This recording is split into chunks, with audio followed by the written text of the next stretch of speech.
വാടനപ്പള്ളി ഗണേശമംഗലം പണ്ടാരൻ ശ്രീ രുദ്ര മഹാകാളി ക്ഷേത്രത്തിലെ പ്രതിഷ്ഠാദിന മഹോത്സവം ഭക്തിനിർഭരമായി.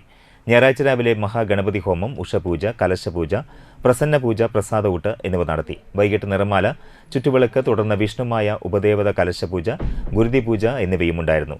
ചടങ്ങുകൾക്ക് ചെമ്മാലിൽ നാരായണൻകുട്ടി ശാന്തി, കണ്ണൻ ശാന്തി, ലാലിഷ് ശാന്തി, ക്ഷേത്രം ശാന്തി സതീഷ് തുടങ്ങിയവർ കാർമ്മികത്വം വഹിച്ചു. ക്ഷേത്ര കമ്മിറ്റി ഭാരവാഹികളായ P V Pradeep, P S Amareesh, P P Sahadevan, P S Sunilkumar, P V Sugunasooryan എന്നിവർ നേതൃത്വം നൽകി.